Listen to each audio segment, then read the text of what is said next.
Good evening Visakha వాజీ news కి స్వాగతం. నా పేరు మీనా కుర్తల. ముందుగా వాజీ హెడ్లైన్స్ చూద్దాం. భక్తులతో కిక్కిర్చిన శైవ క్షేత్రాలు. మహాశివరాత్రి సందర్భంగా తీరంలో ఏర్పాటు చేసిన మహాకుంభాభిషేకానికి హాజరైన అశేష భక్తజనం.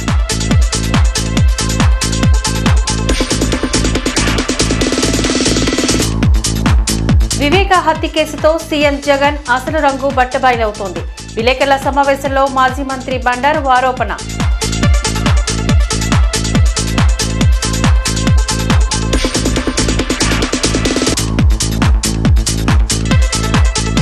జిల్లాల విభజనలో ప్రభుత్వం పునరాలోచించాలి. ఇప్పటికే ప్రజాభిప్రాయాన్ని జిల్లా అధికారులకు నివేదించామన్న సిపిఎం నాయకులు.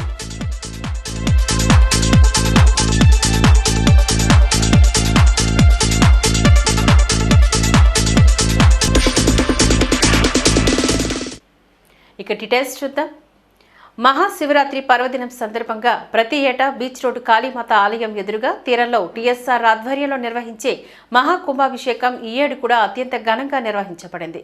మహాశివుని నామస్మరణతో తీర ప్రాంతమంతా మారుమ్రోగింది. ఈ 37వ కుంభాభిషేకానికి ముఖ్య అతిథిగా విశాఖ శ్రీ శారదా పీఠాధిపతి స్వరూపానందేంద్ర సరస్వతి స్వామి విచ్చేసి శివలింగానికి అభిషేకం చేశారు. మాజీ రాజ్యసభ సభ్యులు సుబ్బిరామరెడ్డి వేద మంత్రోచ్చరణ నడుమ సదాశివునికి పంచామృతాభిషేకం చేశారు. కోటిలింగాల దర్శనంతో పాటుగా కుంభాభిషేకంలో పాల్గొని శివయ్య అనుగ్రహం పొందేందుకు అశేష భక్తజనం హాజరయ్యారు. కార్యక్రమాన్ని ఉద్దేశించి స్వరూపానందేంద్ర స్వామి మాట్లాడారు. లోక కళ్యాణార్థం విశ్వశాంతి కోరుతూ గడిచిన 37 సంవత్సరాలుగా సముద్ర తీరాన నిర్వహిస్తున్న ఈ మహాకుంభాభిషేకానికి ఎంతో విశిష్టత ఉందని చెప్పారు. త్రినేత్రుని ప్రసన్నం చేసేందుకు యాగాలు, హోమాలు ఎంత ముఖ్యమో మహాకుంభాభిషేకం కూడా అంతే ప్రాధాన్యత కలిగిందని ఉందని అన్నారు. ఇంతటి మహోత్తరమైన కార్యక్రమంలో పాల్గొని స్వయంగా హారుని అభిషేకం చేయడం వలన సకల పాపాల తొలగి సుఖశాంతులు అష్టైశ్వర్యాలు సిద్ధిస్తాయని ఆయన తెలియజేశారు. ఈ కార్యక్రమానికి నగరానికి చెందిన ప్రముఖులతో పాటుగా నగరవాసులు భారీ సంఖ్యలో హాజరయ్యారు.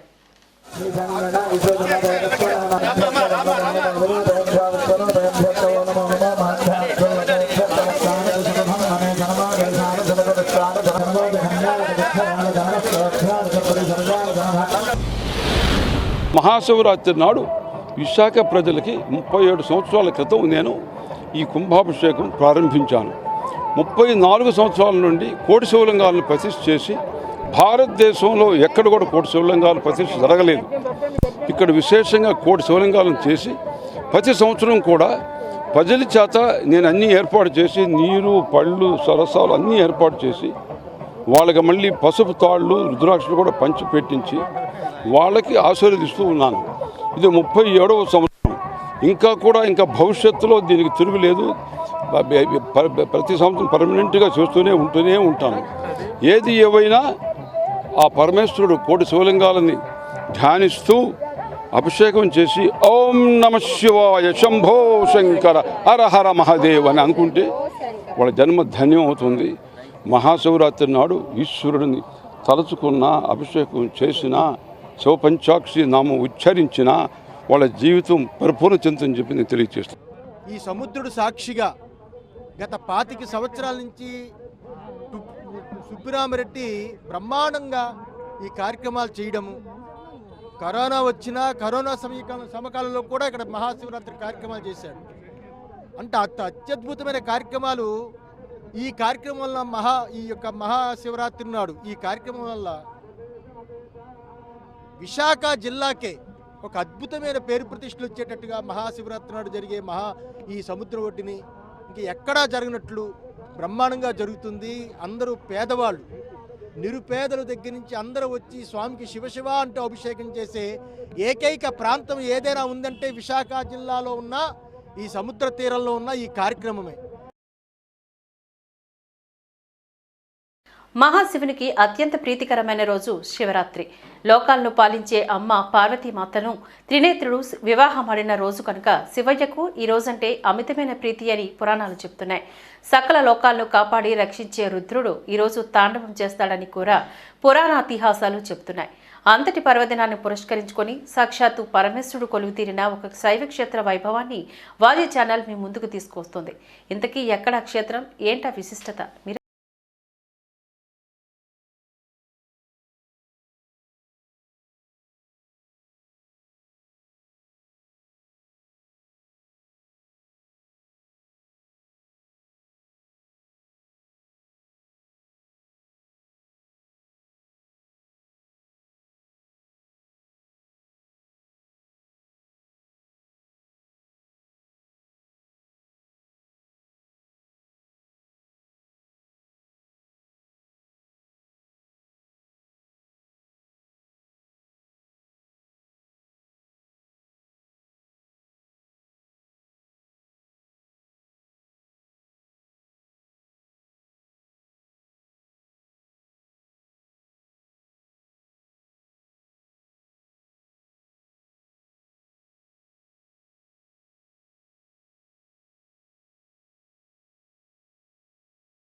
ఆధ్యాత్మిక చింతనకు మారుపేరు మన ఆంధ్ర రాష్ట్రం. ఎన్నో పురాతన ఆలయాలు, వాటి చరిత్రలు ఇప్పటికీ కూడా ఇటు ఆంధ్ర రాష్ట్ర వ్యాప్తంగానే కాదు, ఇతర రాష్ట్రాలు, ఇతర దేశాలలో కూడా మారుమోగుతూ ఉంటాయి. అయితే ఇంకా కూడా వెలుగులోకి రాని అనేక పురాతన ఆలయాల చరిత్రను వెలుగు చూసే ప్రయత్నం చేస్తోంది మన వాజీ ఛానల్. అందులో భాగంగా ఈరోజు మనం చోడవరం నియోజకవర్గం ముర్దుతి గ్రామంలో ఉన్నాము. ఇక్కడ ఉన్నటువంటి సంగమేశ్వర స్వామి ఆలయం చాలా చరిత్రగాంచింది. ఆలయానికి సంబంధించి చరిత్ర ఏంటి, అసలు ఎందుకని ఇప్పటివరకు కూడా వెలుగులోకి రాలేదు అన్న విషయం మీద అయితే కనుక ఈరోజు మన వాజీ ఛానల్ ఒక స్టోరీ చేయబోతుంది. దీనికి సంబంధించి ఆలయంలోకి వెళ్దాము. ఆలయ చుట్టుపక్కల ప్రాంతాల్లో ఏంటి విశిష్టత ఉంది, అసలు ఆలయానికి ఉన్నటువంటి ప్రాచుర్యం ఏంటనే విషయం తెలుసుకుందాం. ప్రభుం ప్రాణనాథం విభుం విశ్వనాథం జగన్నాథనాథం సదానందభాజం భవద్భవ్యభూతేశ్వరం భూతనాథం శివం శంకరం శంభుమీశానమీడే. భారతదేశంలో 1000 సంవత్సరాలు పైబడిన ఆలయాలు చాలానే ఉన్నాయి. ఇవి ఇంత కూడా కదలకుండా, మెదలకుండా, వన్ని తగ్గకుండా ప్రకృతి వైపరీత్యాలకు తట్టుకుని ఇంకా యాత్రికులను ఆకర్షిస్తున్నాయంటే ఆశ్చర్యం కలిగించక మానదు. వీటిని చూస్తే అప్పట్లోనే అంతటి అద్భుతమైన కట్టడాలు ఎలా కట్టారబ్బా అని అనిపిస్తుంది కదూ. అలాంటి కోవకు చెందినదే ఇప్పుడు మీరు చూస్తున్న ఈ మహాపుణ్యక్షేత్రం.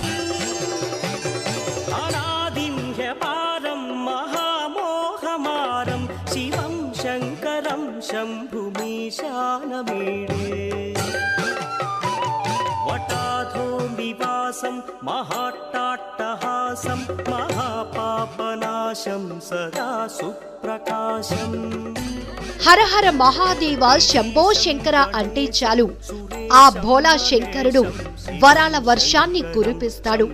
అంతటి కరుణామూర్తి కొలువు తీరిన ఈ ఆలయం మన విశాఖ జిల్లా చోడవరం నియోజకవర్గం ముద్దుర్తి గ్రామ సమీపంలో శారదా నది ఒడ్డున ఉంది ఈ సంగమేశ్వర ఆలయం.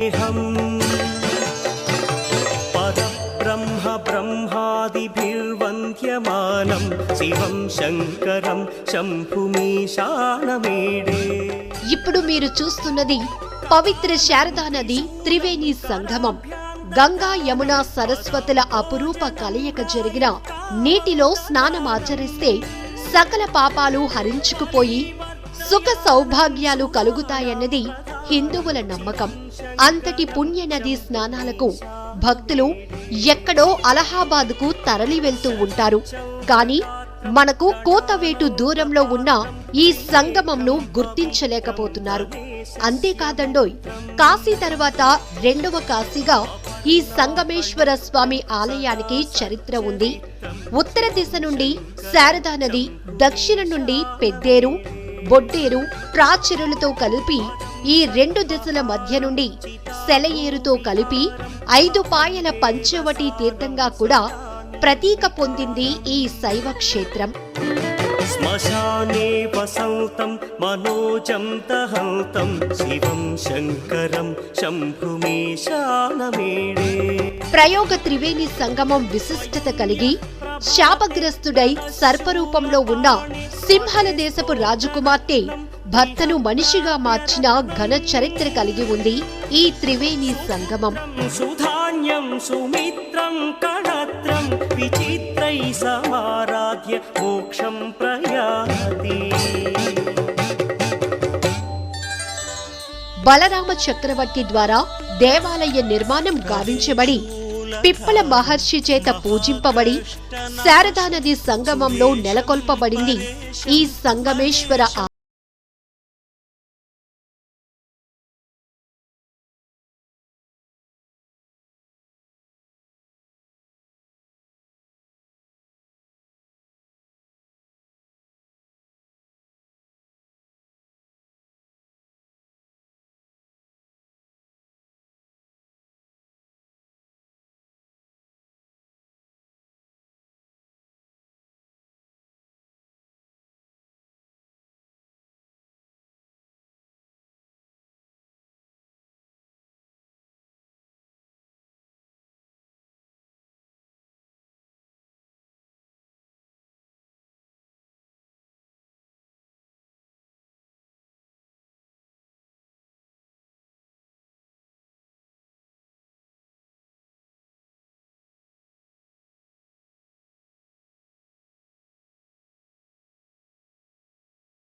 మహర్షిని దర్శనం చేసుకునేదానికి ద్వాపరయుగంలో బలరాం చక్రవర్తి ఇక్కడికి వచ్చి మామూలుగా పిప్పల మహర్షిని దర్శనం చేసుకొని ఈ శివలింగంని దర్శనం చేసుకున్నట్టు చరిత్రల ఆధారాలు ఉన్నాయి. అట్లాగే పిప్పల మహర్షి ప్రపోజల్ అంటే అతను ఆజ్ఞ మేరకు ఈ శివాలయం నిర్మించబడింది. అక్కడి నుంచి అంటే ప్రమాణంగా స్వీకరించబడినాము. ఇది నల్గొండ మీద పశ్చిమముఖంగా కలిగి దక్షిణ శ్మశాన వాటికి కలిగి మామూలుగా కాశీ తరహా క్షేత్ర విశిష్టత కలిగిన శివక్షేత్రం అండి. అట్లాగే ఈ శివక్షేత్రము వెలిసిన నాటికి 5140 సంవత్సరాలు స్వయంభూ శివలింగం అండి. 18 సంవత్సరాలు ఈ శివాలయం గుర్తింపబడిన తర్వాత, స్వయంభూగా విగ్రహంగా గుర్తింపబడిన తర్వాత 18 సంవత్సరాలకి ద్వాపరయుగము అంతిమము. అట్లాగే క్రీస్తు పూర్వం 3102 సంవత్సరాలు, 3102 ఒక 18 3120, క్రీస్తు శకం 2021 5141 సంవత్సరాలు స్వయంభూ చరిత్ర కలిగి పశ్చిమముఖంగా కలిగి కాశీ తరహా దక్షిణ శ్మశాన వాటికి కలిగి కాశీ తరహా క్షేత్ర విశిష్ట కలిగిన శివక్షేత్రం అండి. బొడ్డేరు, తాచేరు, పెద్దేరు 3 కలిసి కింద ప్రవహిస్తూ ఉంటాయి. దీనికి ఎదురుగా పశ్చిమముఖం నుంచి అంటే మామూలుగా పిప్పలకొండ ఆనుకొని సెలయేరు వస్తుంది. ఈ 4 మధ్యలో నుంచి మామూలుగా భోగాపురం కళాల్లో నుంచి శంకుమానగడ్డ 5 ఏర్లు 3 పాయలుగా సంగమం అవుతాయి. కాబట్టి పంచవటి తీర్థంగా త్రివేణి సంఘం విశిష్ట కలిగింది. అక్కడ శారదామాత స్నానం ఆడింది కాబట్టి శారదా అనేది త్రివేణి సంఘంగా పిలువబడుతూ కిందకు ప్రవహిస్తూ, ఇది నల్గొండను ఆనుకొని స్వయంభూ విగ్రహం కలిగిన శివలింగం కాబట్టి కింద పాదం స్వామివారి పాదం కడుగుతూ కింద ప్రవహిస్తూ పుడిమడకలో సముద్రంలో ఈ వాటర్ కలుస్తుంది. అంటే త్రివేణి సంఘం విశిష్టత, పంచవటి తీర్థ విశిష్టత, కాశీ తరహా క్షేత్ర విశిష్టత, ద్వాపరయుగం కాలనాటి స్వయంభూ విశిష్టత కలిగిన శివక్షేత్రం అండి. అట్లాగే ధర్మంగద జీవిత చరిత్రలో ధర్మంగద రాజు శాపగ్రస్తుడై సర్పంగా మారి ఉంటే ఆమె భార్య త్రైలోక సుందరి అన్ని పుణ్య నదుల్లో ఆ సర్పాన్ని తీసుకొని స్నానం చేస్తూ ఇక్కడికి వచ్చి సర్పంతో స్నానం చేయంగానే, ఈ సంగమంలో స్నానం చేయంగానే మామూలుగా సర్పము మనిషిగా మాటకు సహకరించిన సంగమము ఇది. మామూలుగా ఏంటంటే అంటే మన సంగమ విశిష్టత. అట్లాగే ఏంటంటే పంచవటి తీర్థాలు కానీ త్రివేణి సంగమంలో అత్యుత్తమైన ఫలితాలు అంటే సంగమ స్థానానికి అంటే కాశీలో దర్శనం చేసుకున్న స్వామివారి దర్శనం చేసుకున్న ఫలితము, అట్లాగే త్రివేణి సంఘంలో దర్శనం చేసుకున్న ఫలితము కలుగుతుంది. అంటే ఇక్కడికి వచ్చి స్వామివారి దర్శనం చేసుకోవాలంటేనే ఒక యోగం లాంటిది. అంటే గురుస్థానం లాంటి అంటే ప్రకృతిగా సిద్ధంగా కానీ కొండలు కానీ సెలయేళ్ళు కానీ న్యాచురల్గా ఏర్పడినవి. కానీ కాలానుగుణంగా ఇక్కడ ఏంటంటే అంత అభివృద్ధికి నోచుకోలేక ఆదరణ ఎందువల్ల ఇప్పటి వరకు ఇంత ప్రాచుర్యం కలిగినటువంటి ఆలయానికి ఆదరణ ఎందువల్ల లభించట్లేదు? ఇటు ప్రభుత్వ సహకారం లేదంటారా, లేదంటే భక్తులకు పూర్తిగా ఈ విషయం తెలియట్లేదంటారా? భక్తులు వస్తున్నారు. అంటే మామూలుగా ఏంటంటే ఒక కనుమ తీర్థము అంటే కనుమ తీర్థం ఏమంటే 14వ శతాబ్దంలో అంటే వడ్డాదిగా రాజధానిగా పరిపాలించే కాలంలో మత్స్యరాజులు వచ్చి ఇక్కడేమంటే కనుమ తీర్థం తెప్పించి ఒక ప్రమాణం ఇచ్చున్నారు. అక్కడి నుంచి కనుమ తీర్థం మామూలుగా జరగబడుతుంది. అంటే 14వ శతాబ్దం నుంచి కనుమ తీర్థం అంటే కనుమ తీర్థం రోజు ఎక్కువగా భక్తులు వస్తారు. ఎవరిపాటికి ఇక్కడ నదీ పరివాహంలో ఉన్న అన్ని గ్రామాలు కూడా స్వామివారిని ఏదైనా మంచైనా చెడైనా ముందు దర్శనం చేసుకొని స్వామివారి ఆశీస్సులు పొందుతూ వెళ్తుంటారు. ఇక్కడ మామూలుగా ఇక్కడ వసతులు కల్పించడానికి కూడా కారణం ఏమంటే మామూలుగా ప్రజలు ఊర్లో ప్రజలు కానీ మామూలుగా ఏంటంటే విశిష్టతను గుర్తించలేక మామూలుగా ఏంటంటే వాళ్ళకి సౌకర్యాలు కల్పించలేకే ఈ కోవిలే ఇంత అట్టడుగున ఉన్నది. కానీ అంటే కోవిలికి వచ్చే భక్తుల మటుకు స్వామివారి ద్వారా చాలా అంటే అనుగ్రహాలు పొందున్నారు. వాళ్ళు మటుకు ఎప్పుడు వచ్చి స్వామివారిని దర్శనం చేసుకుంటూ వెళ్తున్నారు. కానీ వాళ్ళకి అంటే వాళ్ళకి స్నానపు ఘాట్లు కానీ అట్లాగే వాళ్ళకి వసతులు కానీ అంటే లేడీస్ టాయిలెట్స్ కానీ అట్లాగే అంటే విద్యుత్ కానీ రోడ్డు మార్గాలు కానీ అట్లాగే ఏంటంటే ఈ నది ఉందండి 2 కిలోమీటర్ల లెంత్ వెడల్పు, అట్లాగే ఏంటంటే 2 కిలోమీటర్ల పొడవు 1/2 కిలోమీటర్ల వెడల్పు ఉంది. దీన్ని ఏమంటే పర్యాటక కేంద్రంగా తయారు చేసుకొని ప్రభుత్వ సహకారాలతో అందించుకుంటే వీటి అంటే బోట్ షికార్లు పెట్టుకొని ఏమంటే బాతింగ్ ఘాట్స్ కట్టుకొని స్నానపు ఘాట్లు కట్టుకొని అట్లాగే ఏంటంటే పర్యాటక కేంద్రంగా తీర్చిదిద్దుకుంటే ప్రభుత్వం ద్వారా మామూలుగా ఏంటంటే చాలా విశిష్టత కలిగి ఉంటుంది. కానీ ఏంటంటే ఇక్కడ ప్రజల్లో కొంచెం మార్పు వస్తే ప్రభుత్వం కూడా వీటి మీద దృష్టి పెడితే స్వామివారి అభివృద్ధికి జరుగుతుందని ఆశిస్తాము.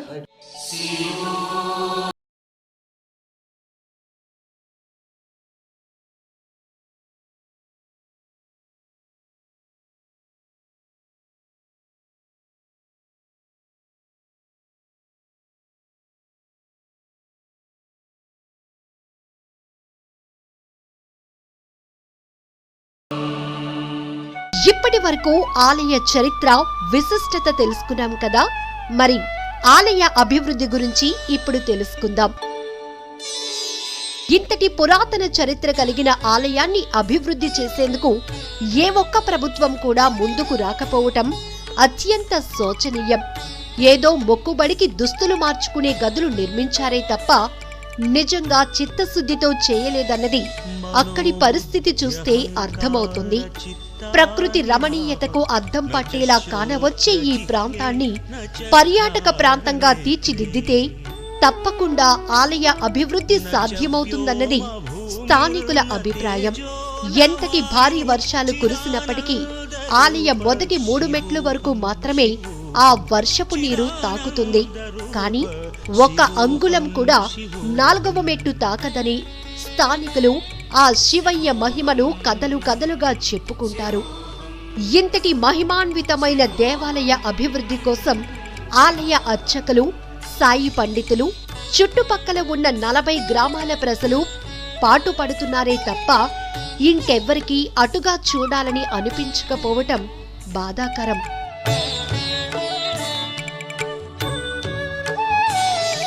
సువిశాలమైనటువంటి కనుమలు, అదేవిధంగా ఒకవైపు జలజల పారే సెలయేరు, ఒకవైపు ఇంతటి మహాపుణ్యక్షేత్రం ఉన్నటువంటి ఇటువంటి ప్రాంతాన్ని గుర్తించకపోవడం నిజంగా మన రాష్ట్ర ప్రభుత్వ వైఫల్యం అని చెప్పుకోవచ్చు. ఇటు దేవాదాయ ధర్మాదాయ శాఖ కానీ, లేదంటే ఇటు పర్యాటక శాఖ కానీ గుర్తించి ఇటు పర్యాటక పరంగా కావచ్చు, లేదంటే ఆధ్యాత్మిక పరంగా ఇటు దేవాదాయ ధర్మాదాయ శాఖ కూడా ఇటు ఆదరించినట్టయితే కనుక తప్పనిసరి పరిస్థితుల్లో కాశీని మించినటువంటి పుణ్యక్షేత్రం అవుతుందని చెప్పి ఇక్కడ ఉన్నటువంటి భక్తులతో పాటు ప్రధాన అర్చకులు కూడా తమ అభిప్రాయం వ్యక్తం చేస్తున్నారు. ఇది ప్రస్తుతం ఇక్కడ ఉన్నటువంటి సంగమేశ్వర స్వామి ఆలయం యొక్క ప్రాచుర్యం. ఇక భక్తులకు సంబంధించి కూడా భక్తులు ఇక్కడకు కోరిన కోరికలు తప్పకుండా తీరుతాయని చెప్పి భక్తుల విశ్వాసం కూడా ఉంది. అయితే ఆ విశ్వాసాన్ని ఇటు ప్రపంచ నలుమూలలు కూడా చాటే బాధ్యత ఇటు ప్రభుత్వంతో పాటు స్థానిక యువత, స్థానిక ప్రజలపై కూడా ఉందని చెప్పి ఇటు ప్రధాన అర్చకులు చెప్తున్న పరిస్థితి. ఏదైనప్పుడు కూడా ఇటు వాజీ ఛానల్ ద్వారా ఈ రోజు మనం చూపించినటువంటి సంగమేశ్వర స్వామి ఆలయ ప్రాచుర్యాన్ని మరింత ప్రచారం చేసి ఆలయానికి మరింత వృద్ధి తీసుకురావాలని చెప్పి ఆశిద్దాం. వీడియో జర్నలిస్ట్ అభిలాష్తో ప్రసాద్, వాజీ న్యూస్, సంగమేశ్వర స్వామి ఆలయం నుంచి. మహాశివరాత్రి పర్వదినాన 8వ వారం పంచభక్ష పరమాణాలతో కేజీహెచ్ రోగుల సహాయకులకు శ్రీ స్వామి వివేకానంద స్వచ్ఛంద సేవా సంస్థ సహకారంతో అన్నదానం చేసిన leader people service trust chairman V V Ramanamurthy సేవలను నగర మేయర్ గొలగాని హరివెంకట కుమారి కొనియాడారు. కేజీహెచ్ రాజేంద్ర ప్రసాద్ వార్డు ఎదురుగా జరిగిన ఈ కార్యక్రమంలో మేయర్తో పాటుగా ZP chairperson Subhadra, GCC chairperson Shobha Swathirani, మహిళా కమిషన్ సభ్యురాలు గెట్టం ఉమా, ఎమ్మెల్సీ వరుదు కళ్యాణి, గ్రంథాలయం chairperson Konda Ramadevi, Visakha Kakinada petroleum chemical petro investment region chairperson Chokkakula Lakshmi, additional commissioner Y శ్రీనివాసరావులు హాజరై స్వయంగా పేదలకు అన్నం వడ్డించారు. అనంతరం వారు మాట్లాడుతూ ఇక్కడ పేదల కష్టాన్ని అర్థం చేసుకుని ప్రతి శనివారం అల్పాహారంతో పాటుగా మధ్యాహ్నం అన్నదానం అందించాలనే సదుద్దేశంతో కేజీహెచ్లో పండుగ వాతావరణాన్ని నెలకొల్పడం అభినందనీయమని చెప్పారు. అనారోగ్యంతో వచ్చిన రోగుల సహాయకులకు శివరాత్రి పండుగ వాతావరణం కల్పిస్తూ మంచి భోజనాలు ఏర్పాటు చేసిన రమణమూర్తిని ఈ సందర్భంగా వారు కొనియాడారు. ఇక్కడ పేదలకు ఎంతో ఉపయోగకరంగా ఉన్న ఈ అన్నదాన కార్యక్రమం నిర్వహిస్తున్న వివి రమణమూర్తికి అభినందనలు తెలియజేశారు. పంచభక్ష పరమాణంతో భోజనాలు అందజేయడం, ఆ కార్యక్రమంలో మహిళలను భాగస్వామ్యం చేయడం అదృష్టంగా భావిస్తున్నామని చెప్పారు.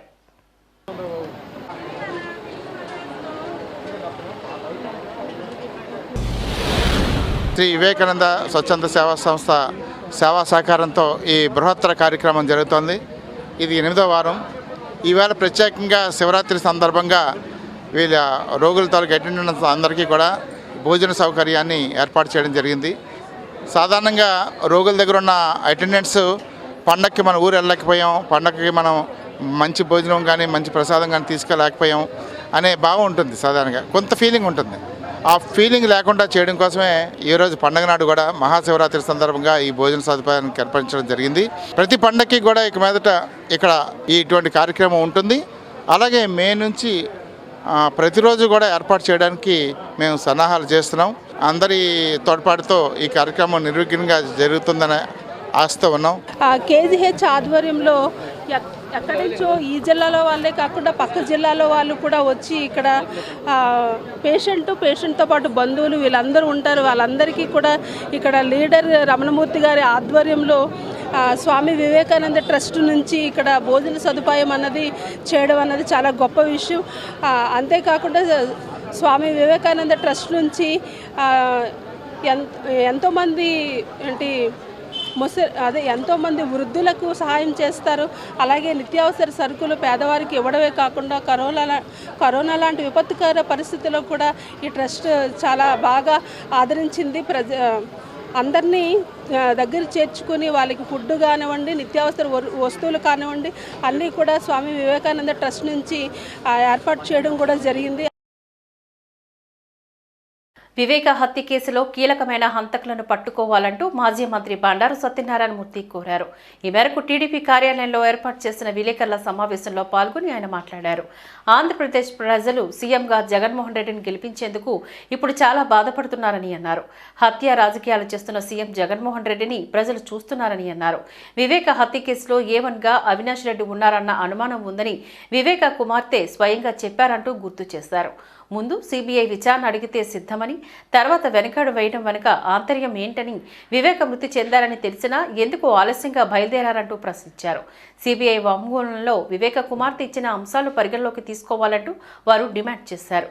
పరిటాల రవి హత్యకు కుట్ర పన్నిన వ్యక్తి వైఎస్ జగన్మోహన్ రెడ్డిని కేవలం పదవి కోసం, ఓట్ల కోసం సొంత చిన్నాన్ని కూడా చంపించారంటూ ఆరోపించారు. వైఎస్ వివేకానంద రెడ్డి హత్య తెర వెనక తెలిసిన వ్యక్తి ఎవరంటే ఏవని అనుకుంటారు, అవినీతిలో ఏవని అనుకుంటారు చాలా మంది జగన్మోహన్ రెడ్డిని. కానీ వివేకానంద రెడ్డి హత్యలో ఏ1 ఎవరంటే జగన్మోహన్ రెడ్డి. దాన్ని మేమంటం లేదు, స్వయాన్న తన అన్న కూతురు, తమ్ముడు బాబాయ్ కూతురు సునీతారెడ్డి గారు ఆ ఒక్క మాట అనింది. చనిపోయిన తర్వాత తన బాబాయ్ ముఖ్యమంత్రి కదా, తన ఎవరైతే అన్నగా అవుతాడు, అన్న జగన్మోహన్ రెడ్డి అన్న తమ్ముడు అనుకుంటాను, ఆయన్ని నాకు అనుమానంగా ఉంది వైఎస్ అవినీష్ రెడ్డి హత్య చేయించాడంటే ఏమనాలి ఈ ముఖ్యమంత్రి? అయ్యో ఈ దుర్మార్గుడు ఉన్నాడా, అయితే మనం సిబిఐ దగ్గరికి వెళ్దాం, ఎంక్వైరీ చేద్దాం, మన ఇంట్లో నా చిన్నాన్ని నీ తండ్రిని చంపితే వాడిని క్షమిస్తానని చెప్పాల్సింది జగన్మోహన్ రెడ్డి ఏమన్నాడని చెప్పింది. ఇప్పుడు మనం ఆయన పైకి లాగితే, ఆయన పేరు ఇందులో మనం చేరిస్తే ఆయన బీజేపీకి వెళ్తాడు, లేదా ఆయన తిరగబడతాడు. ఎంత దుర్మార్గ ముఖ్యమంత్రి కాదండి. మీకు ముఖ్యమంత్రి గారి ప్రమాణ స్వీకారం చేసేటప్పుడు మేము ఎవరైనా సరే భారత రాజ్యాంగం పట్ల గౌరవిస్తామని, తెలిసిన సమాచారం ఏదైనా ఉంటే అందజేస్తామని చెప్పి, ప్రభుత్వానికి అందజేస్తామని చెప్పి ప్రమాణం చేశాడు ముఖ్యమంత్రి. నేను అడుగుతున్నాను గవర్నర్ గారిని, మరి వివేకానంద రెడ్డి హత్య నీకు తెలిసిన తర్వాత కూడా ఐఎస్ అవినీష్ రెడ్డి, వాళ్ళ నాన్న భాస్కర్ రెడ్డి, ఇంకెవరో మొత్తం రెడ్లందరూ మీ కుటుంబంలో ఉన్న రెడ్లు, ఆ పక్కన ఉన్న రెడ్లందరూ కలిసి చేస్తే ఎందుకు ముఖ్యమంత్రి గారు వెంటనే ఇన్ఫర్మేషన్ సిబిఐ కానీ ఈ డీజీ కానీ ఇవ్వలేదు? ఇది నేరమా కాదు అడుగుతున్నాను ఈ ప్రధాని కానీ గవర్నర్ గారిని. ఒక ముఖ్యమంత్రి సమాచారాన్ని దాచిపెడితే ఎవరిదైనా సరే ఆయన ప్రమాణ స్వీకారానికి విరుద్ధం కాదా? అదే గవర్నర్ గారు ఏమైనా ప్రమాణ స్వీకారం చేయించారు, దానికి ఒక సెక్షన్ ఉంది. మనమైనా సరే మనకి ఏదైనా సమాచారం తెలిస్తే ఒక అవినీతి మీద కానీ హత్య మీద కానీ ఇవ్వవలసిన బాధ్యత మనకుంది. ఇవ్వకపోతే మనం నేరస్తున్నాయి. మరి అడుగుతున్న ఈ జగన్మోహన్ రెడ్డి గారిని తెలిసి కూడా నువ్వు ఇన్ఫర్మేషన్ నెంబర్ 1. 2 నడుతున్న ముఖ్యమంత్రి గారిని సిబిఐ ఎంక్వైరీ అన్నాడు మన ప్రభుత్వంలో, తర్వాత డ్రాప్ అయినాడు. ఎందుకు డ్రాప్ అయినాడు? నీ సొంత చిన్న బాబాయ్ కూతురు ఏం చెప్పింది? చనిపోయిన తర్వాత ఎవరైనా సరే, మన స్నేహితులు చనిపోయినా, మన బంధువులు చనిపోయినా హఠాత్తుగా మనం నిశ్చేష్లు అవుతాం, వెళ్తాం, ఉబ్బెత్తున పరిగెట్టి వెళ్తాం. ఎందుకు మా చిన్నాన్న చనిపోతే ఆలోచించి బయలుదేరట మిస్టర్ జగన్మోహన్ రెడ్డి.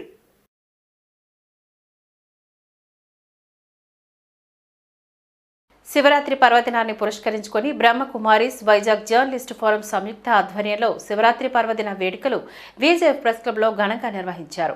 ఈ కార్యక్రమానికి గాను ఉత్తర నియోజకవర్గ వైఎస్ఆర్ కాంగ్రెస్ పార్టీ సమన్వయకర్త కెకే రాజు, విజేఎఫ్ అధ్యక్షుడు గంట్ల శ్రీనిబాబు, నటుడు ప్రసన్న కుమార్ హాజరయ్యారు. స్కూల్ ఆఫ్ థియేటర్ ఆర్ట్స్ చిన్నారుల నృత్యాలతో ప్రారంభమైన ఈ కార్యక్రమం ఆద్యాంతం భక్తి ప్రవచనాలతో కొనసాగింది. ఈ సందర్భంగా విజేఎఫ్ అధ్యక్షుడు గంట్ల శ్రీనిబాబు, నిర్వాహకురాలు రమక్క మాట్లాడుతూ శివరాత్రి యొక్క ప్రాముఖ్యతను వివరించారు. ఈ కార్యక్రమంలో విజేఎఫ్ ఉపాధ్యక్షుడు ఆర్ నాగరాజు పట్నాయక్తో పాటుగా ఇతర కార్యవర్గ సభ్యులు కూడా పాల్గొన్నారు.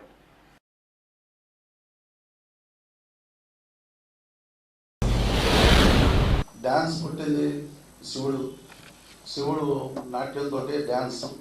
అలాంటి కార్యక్రమాన్ని శుభంగా ఈరోజు చిన్నపిల్లల చేత ఒక సూపర్ కిడ్ డ్యాన్స్ వారికి సన్మానం చేయడం అనేది చాలా గొప్ప విషయం అండి.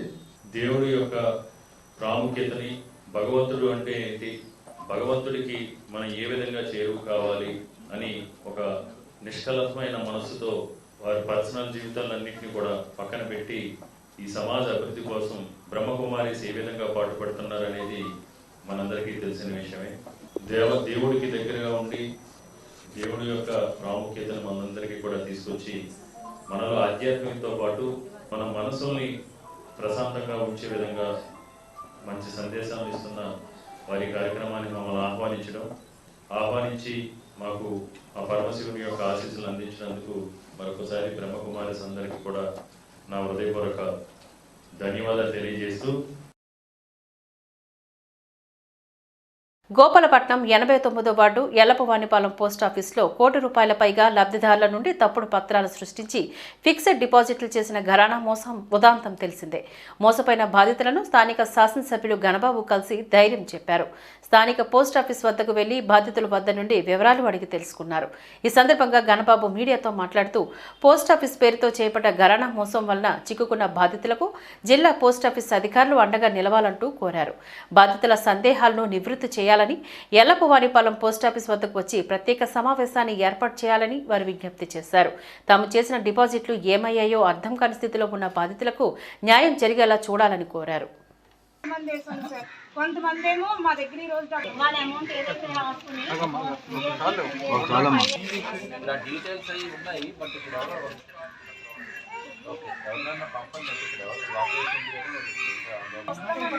ఆగండి.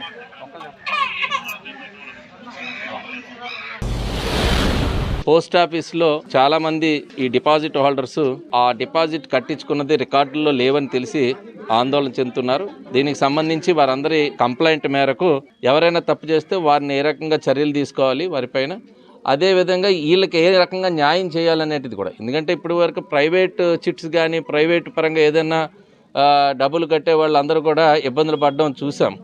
కానీ ఇప్పుడు ఆ నమ్మకంతోనే గవర్నమెంట్ పోస్ట్ ఆఫీస్లో కట్టుకుంటే మాకు భద్రత ఉంటుందనేటువంటి ఉద్దేశంతో ఇంతమంది వచ్చి ఇక్కడ కట్టడం జరిగింది.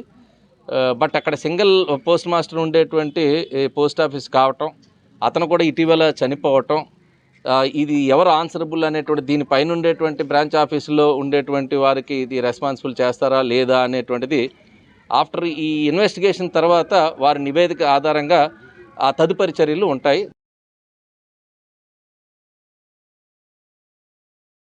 పెందుర్తి మండలం స్టీల్ టౌన్షిప్ ను విశాఖ జిల్లాలోనే కొనసాగించాలని, ఏజెన్సీని ఆనుకుని ఉన్న నాన్ షెడ్యూల్ గ్రామాలను షెడ్యూల్ పాడేరు జిల్లాలో విలీనం చేయాలని, అలాగే రంపచోడవరం కేంద్రంగా మరో ఏజెన్సీ జిల్లా ఏర్పాటు చేయాలని సిపిఎం పార్టీ డిమాండ్ చేస్తోంది. ఈరోజు ఎల్లమ్మతోట సిఐటియు కార్యాలయంలో సిపిఎం నేతలు జగ్గునాయుడు, లోకనాథంలు ఈ విషయంపై విలేకరుల సమావేశాన్ని ఏర్పాటు చేశారు. ఈ సందర్భంగా వారిరువురు మాట్లాడుతూ రాష్ట్ర ప్రభుత్వం జిల్లాల విభజనలో భాగంగా విశాఖ జిల్లాని 3 జిల్లాలుగా విభజిస్తూ ప్రతిపాదించిందని, జిల్లాల పునర్విభజన ప్రజలకు సౌకర్యవంతంగా ఉండాలే తప్ప భారంగా ఉండకూడదని ఆరోపించారు. ప్రజాభిష్టం మేరకు సిపిఎం పార్టీ ప్రతినిధుల బృందం ఇప్పటికే జిల్లా కలెక్టర్ అలాగే రాష్ట్ర పరిశీలనలకు లిఖితపూర్వకంగా అందించిన అంశాల నివేదికను వారు వెల్లడించారు. పెందుర్తి మండలాన్ని మొత్తాన్ని విశాఖపట్నం జిల్లాలో కొనసాగించాలి. ఎందుకంటే జీఎంసీ పరిధిలో 92 నుంచి 98 వార్డులు పెందుర్తి మండలంలో ఉన్నాయి. అలాగే 15 పంచాయతీలు పెందుర్తి మండలంలో ఉన్నాయి. ఈ ప్రజానీకం అంతా కూడా దశాబ్దాల తరబడి ఉపాధి విషయంలో కానివ్వండి, విద్య, వైద్యం, వ్యాపారం అన్ని రకాలుగా విశాఖ జిల్లాతో మా జీవితాలు ముడిపడి ఉన్నాయి. వీటిని కానీ దూరం చేస్తే ఇబ్బంది పడతారు. అదే విశాఖపట్నం సంబంధించి 20 కిలోమీటర్ల దూరంలో పెందుతుంటే అనకాపల్లి అయితే 40 కిలోమీటర్లు అవుతుంది. ఆ విధంగా విస్తీర్ణం దూరం రీతి చూసుకునే నష్టం అవుతుంది. కాబట్టి పెందుర్తి మండలాన్ని మొత్తాన్ని విశాఖ జిల్లాలో కొనసాగించాలని చెప్పినది మా తరగతి డిమాండ్. రెండవది, విశాఖపట్నం స్టీల్ ప్లాంట్ టౌన్షిప్ సంబంధించి మొత్తం 12 సెక్టార్స్ కూడా ఇంతవరకు విశాఖ జిల్లాలో ఉన్నాయి. కొత్తగా ప్రతిపాదించినటువంటి దానిలో 1 నుంచి 6 సెక్టార్స్ విశాఖ జిల్లాలోను, 7 నుంచి 12 సెక్టార్స్ అనకాపల్లి జిల్లాలోనూ ప్రతిపాదన చేశారు. ఇది సరైనది కాదు. మొత్తం విశాఖపట్నం స్టీల్ ప్లాంట్ పరిధిలో ఈ టౌన్షిప్ మొత్తం ఉంది. ఈ విభజన వల్ల ఇబ్బంది అవుతుంది. అటు కార్మికులకు ఇబ్బంది అవుతుంది, పరిపాలన రీత్యా కూడా ఇబ్బంది అవుతుంది. కాబట్టి మొత్తం 12 సెక్టార్స్ కూడా టౌన్షిప్ మొత్తం విశాఖపట్నం జిల్లాలో ఉంచాలి. పెదగంటాడ మండలాన్ని మొత్తం విశాఖపట్నం జిల్లాలో ఉంచాలి. ఆ మేరకు అది విశాఖపట్నం ప్రజానీకానికి, స్టీల్ ప్లాంట్ ప్రజానీకానికి, గాజువా ప్రజానీకానికి కూడా ఉపయోగకరంగా ఉంటుందని చెప్పి మా తాలూకా అభిప్రాయం. స్టీల్ ప్లాంట్కి సంబంధించి 2 భాగాలుగా విభజించారు. ఒకటి విశాఖపట్నం, రెండోది అనకాపల్లి భాగం. 1 నుండి 7 సెక్టార్స్ ఏవైతే ఉన్నాయో సెక్టార్లకు సంబంధించిన దానిలో గాజువాక నియోజకవర్గంలో ఉన్నాయి.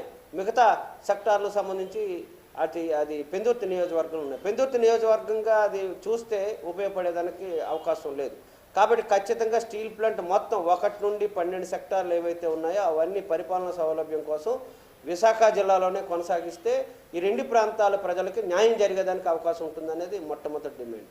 రంపచోడవరం కేంద్రంగా అటు పోలవరం, మిగతా నాన్ షెడ్యూల్ గ్రామాలకు సంబంధించిన దాంట్లో ఉంది. అది ప్రత్యేక జిల్లాగా ప్రకటిస్తే గిరిజనులకి సౌలభ్యం కలిగేదానికి అవకాశం ఉంటుంది. కాబట్టి ఇట్లాంటి అభ్యంతరాలన్నీ చాలా ఉన్నాయి. ఆ అభ్యంతరాలకు సంబంధించిన దానిలో కూలంకుషంగా పరిశీలించాలి. నిన్న రాష్ట్ర పరిశీలకులు చెప్తుంది ఏంటంటే ప్రజల ఆమోదంతో ఇదంతా జరుగుతుందని. అది పచ్చి బోటకం. ప్రజల ఆమోదం అనేది జరగాలంటే గ్రామ సభలు పెట్టాలి, అట్లాగే ఇక్కడున్న వార్డు సభలు పెట్టాలి, ప్రజల యొక్క అభిప్రాయాలు తీసుకోవాలి. జగన్మోహన్ రెడ్డి పాదయాత్ర సందర్భంగా ఏదైతే జిల్లాలు వికేంద్రీకరణ చేస్తున్నారో అది చేస్తున్నారు తప్ప ప్రజల యొక్క మనోభావాలకు అనుగుణంగా జరుగుతుందనేది మనం భావించాల్సిన అవసరం లేదు. కాబట్టి జరుగుతున్న వాటిని ప్రజల యొక్క పరిపాలనా సౌలభ్యం భవిష్యత్తులో వాళ్ళకి ఇబ్బందులు పడకుండా ఉండేటట్టు చూడాలనేది సిపిఎం పార్టీగా డిమాండ్ చేస్తున్నాం. ఫాజీ న్యూస్ ముగించే ముందు ముఖ్యాంశాలు మరొకసారి చూద్దాం. భక్తులతో కిక్కిరిసిన శైవ క్షేత్రాలు. మహాశివరాత్రి సందర్భంగా తీరంలో ఏర్పాటు చేసిన మహాకుంభాభిషేకానికి హాజరైన అశేష భక్తజనం.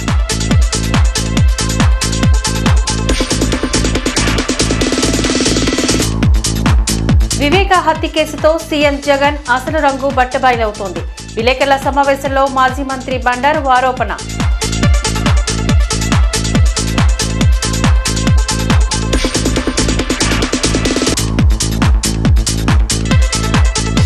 జిల్లాల విభజనలో ప్రభుత్వం పునరాలోచించాలి. ఇప్పటికే ప్రజాభిప్రాయాన్ని జిల్లా అధికారులకు నివేదించామన్న సిపిఎం నాయకులు.